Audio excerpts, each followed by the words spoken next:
vamos? Bueno, en esta sesión de hoy nosotros ya vamos a pasar de aproximarnos al campo de la documentación para ver cómo es el tema de la recolección de datos y el trabajo con las personas, a cómo sería el tema de analizar el lenguaje desde el punto de vista de la morfología. Vamos a observar en esta primera sesión estas consideraciones metodológicas iniciales que les van a permitir a ustedes pasar de tener de pronto expresiones o palabras aisladas a comenzar a descomponer esto en unidades de significado menores, en morfemas. Esta sesión está basada en los textos de Kreger y de Gleason, ambos enfocados justamente en la introducción al análisis morfológico o a la identificación de morfemas.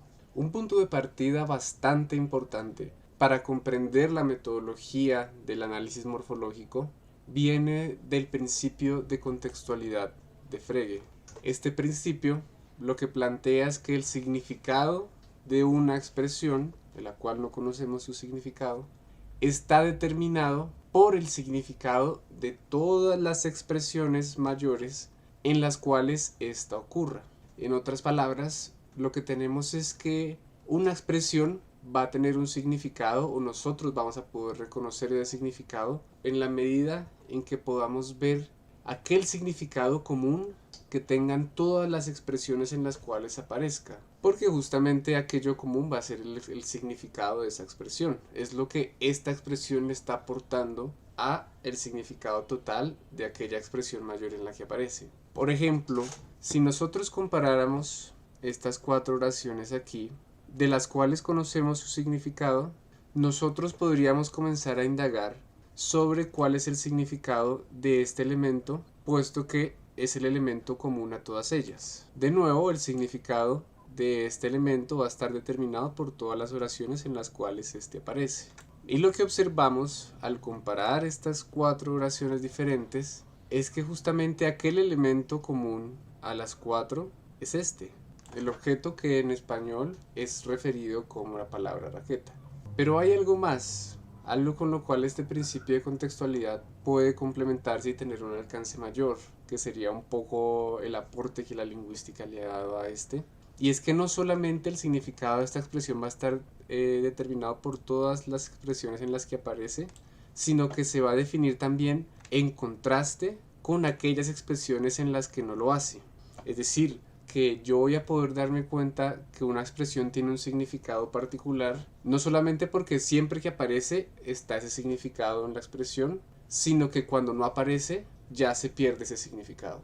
Y esto podríamos verlo reflejado al momento de comparar, por ejemplo, 4 y 5. Yo no conozco cuáles son los significados de cada una de estas expresiones. Fíjense que yo aquí solo tengo el significado total de esta expresión mayor.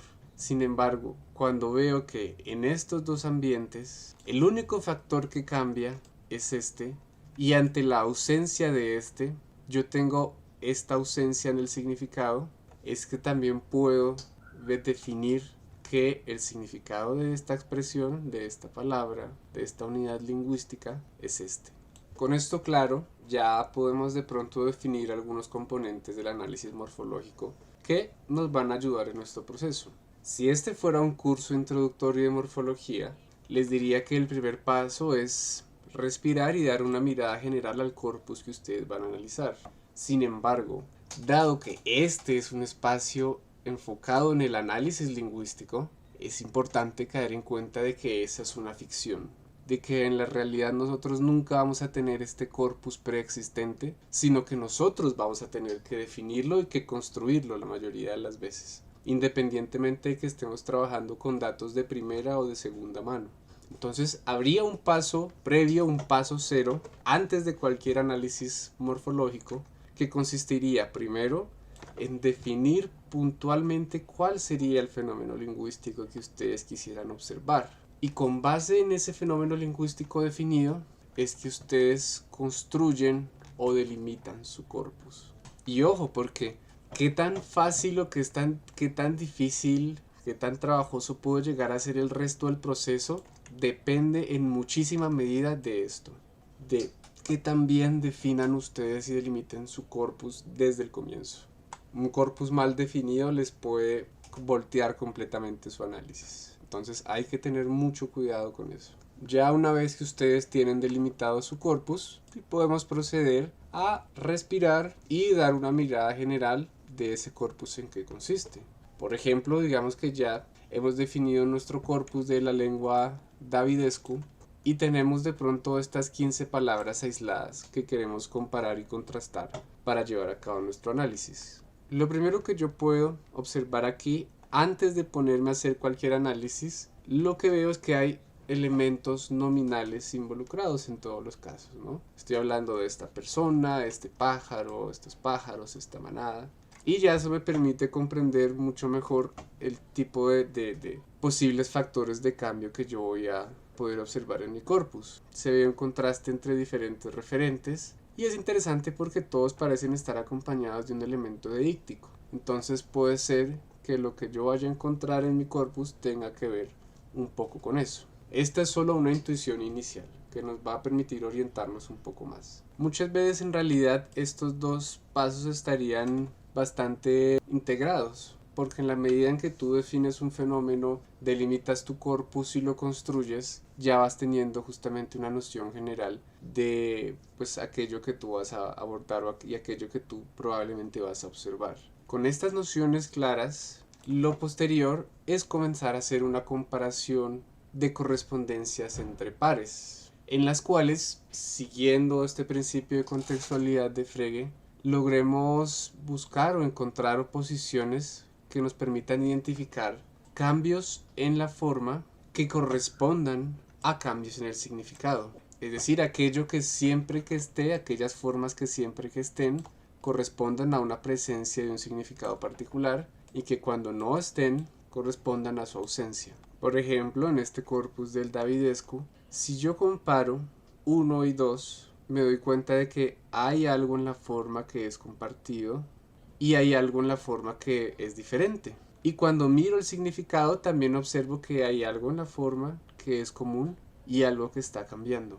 ¿Qué es común? Que ambos están refiriéndose, según nuestra traducción, a una persona. Y aquello que está cambiando es que en el primer caso parece estar hablando de que esa persona está mucho más cerca, ¿cierto? Esta persona. Mientras que en el otro caso parece que está refiriendo a una persona que está más lejana. Esto nos va a permitir justamente comenzar a generar hipótesis. Por un lado, sobre en dónde pueden llegar a existir fronteras morfológicas y por otro lado, sobre cuál es el posible significado de cada uno de estos morfemas que se van reconociendo. Aquí tendría entonces que, al comparar 1 y 2, puedo generar entonces la hipótesis de que al comparar 1 y 2, tengo que hay un primer morfema yakala cuyo significado sería esta, un segundo morfema kuram que sería esa y un tercer morfema que sería prr, que estaría refiriéndose a una persona. Aquí yo seguiría haciendo esto al comparar diferentes pares en los cuales tenga que hayan elementos controlados que estén cambiando y elementos que estén permaneciendo hasta generar este conjunto inicial de hipótesis. Una vez que yo tenga un buen conjunto de hipótesis generadas, pues el paso siguiente es testear, corroborar que efectivamente esas hipótesis son ciertas. ¿Qué quiere decir eso? Apelando al principio de contextualidad, que si esta hipótesis es cierta, entonces en todos los contextos donde un morfema aparezca, debe haber consecuentemente ese aporte en su significado.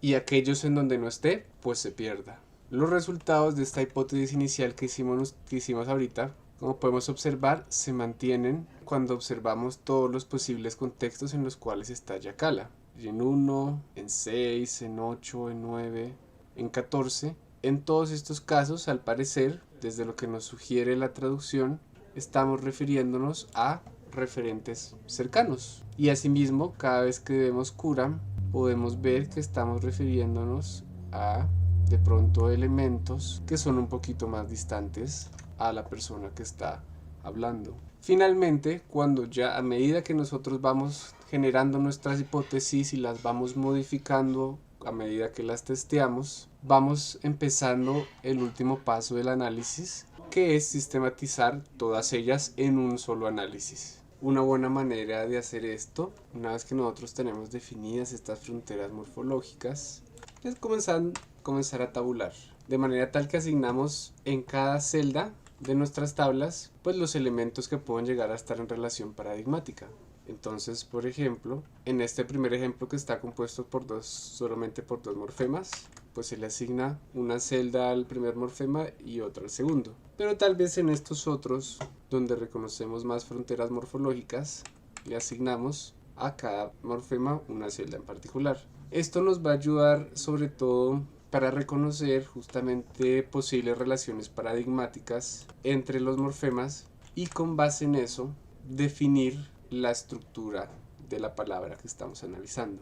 Aquí tenemos un caso muy fácil, digamos, porque en nuestro corpus pues todas las palabras que tenemos parecen tener una misma estructura, eso nos facilita un montón el análisis. Puede que haya otros casos donde nuestro corpus tenga dificultades y tengamos palabras de diferentes clases sintácticas y con diferente estructura interna involucrados. En esos casos igual algo importante de este ejercicio de tabulación es que nos va a permitir reconocer cuáles palabras comparten una misma estructura y cuáles palabras tal vez requieren analizarse de manera separada porque tienen otra estructura de la palabra. De esta manera podemos observar o identificar que todas estas palabras que analizamos comparten en su estructura tres posiciones diferentes de la palabra. En la primera posición podemos reconocer como significados este y ese, ¿no? Podemos reconocer estos dos morfemas. En la segunda tenemos estos cuatro morfemas, uno refiriéndose a persona, a pájaro, a perro y a vaca.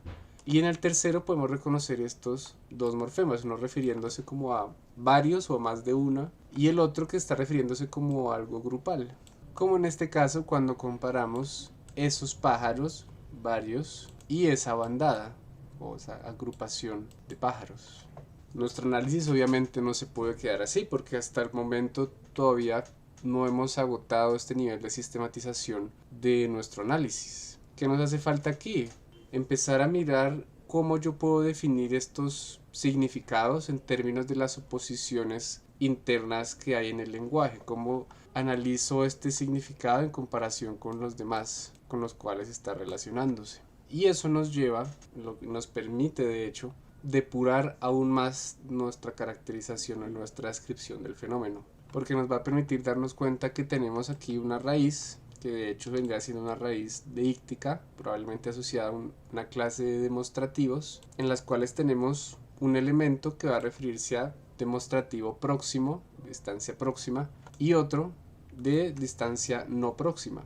Asimismo nos damos cuenta que estos elementos, que parecieran inicialmente ser elementos léxicos, ¿no?, que están refiriéndose a personas, a pájaros, animales, en realidad están siendo marcas de clasificación referencial o clasificación nominal, en la cual hay una específica para los referentes humanos, hay una que parece ser como específica para estos elementos animados aéreos, los animales del dominio del aire, y lo que vemos al contrastar estas otras dos es que pareciera que estos animales o los referentes animados no humanos están siendo clasificados dependiendo de un cierto espacio o de un cierto dominio en el espacio en el cual están asociados, de manera tal que hay unos como perros y gatos que están asociados al espacio de la casa y reciben esta marca, mientras que hay otros que pueden estar asociados al espacio del establo o del rancho, pues bueno, dependiendo del contexto espacial, cultural de esta comunidad imaginada que habla la lengua davidescu. Sin embargo, nos damos cuenta que este sistema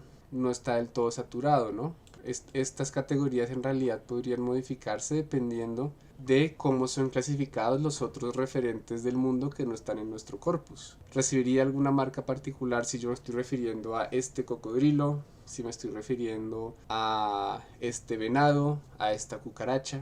Entonces aquí es muy interesante darnos cuenta que el significado, como se define en términos de oposiciones, es un significado gramatical, pues requiere conocer igual todos los otros elementos dentro del mismo sistema para definir o delimitar realmente cuál sería su significado.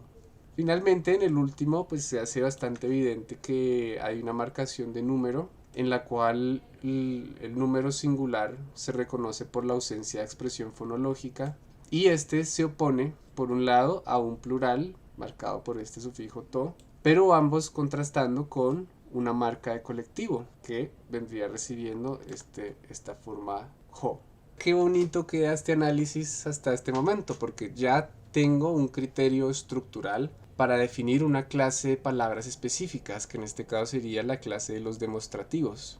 Una pregunta que podría hacerse un analista de la lengua davidescu es: ¿será que si yo estuviera refiriéndome a los pronombres personales, habría algo en común en su estructura que me permitiera ampliar mi categoría o mi clase sintáctica e incluir no solamente los demostrativos, sino también los pronombres? ¿O pronombres tendrían una estructura diferente y los demostrativos diferentes? En ese caso requeriríamos redelimitar nuestro corpus y realizar nuevamente este ejercicio que ya realizamos para dar respuesta a esa pregunta. Finalmente les dejo estas preguntas que se hace nuestro amigo el Velociraptor por si quisieran echarle cabezas y discutirlas en nuestros espacios de discusión en clase. La primera es: ¿cómo creen ustedes que se haga este análisis de la estructura de la palabra cuando tenemos infijos, transfijos o cuando tenemos procesos de supresión? Otra pregunta que igual tiene una cierta relación con la primera es: ¿será que esta metodología también se aplica con lenguas aislantes, por ejemplo, que no tienen una estructura interna de la palabra o que tienden a no tenerla? ¿Cómo harían ustedes si, por ejemplo, su corpus ya no está hecho o formado por palabras aisladas, sino cuando está compuesto por oraciones, por frases o incluso por textos? ¿Cómo le harían? Haciendo un cierre hasta aquí, lo que tenemos es que la distribución de los morfemas, es decir, el contraste entre aquellos contextos en los cuales puede aparecer y aquellos en los que no, con quienes aparece y con quienes no, nos va a permitir esta cuestión de segmentar y definir fronteras morfológicas. Y por otro lado, la oposición de unos morfemas con otros compartiendo una misma distribución es aquella que nos va a permitir definir el significado de estos morfemas. Y es por eso que estos dos conceptos son fundamentales en nuestro análisis morfológico. En nuestra próxima sesión vamos a llevar nuestro análisis lingüístico a un nivel más allá y vamos a comenzar a mirar cómo analizar desde el punto de vista sintáctico las relaciones que se pueden identificar al interior de la oración. Bueno, muchas gracias, espero que les haya gustado, espero que haya complementado sus propias lecturas y sus conocimientos previos. Igual cualquier cosa, pues estoy abierto a cualquier recomendación, cualquier aporte es bastante bien recibido. Un abrazo y feliz día. No llegaría la hora de la cena, aparecí en un lugar que no era mi hogar, dice que ven mi cuerpo, oigo me están llorando. Madre, ¿te acuerdas que te hablé de las estrellas? Hoy ellas están aquí, hay muchas otras junto a mí y todas van volando, se van surcando en lo alto.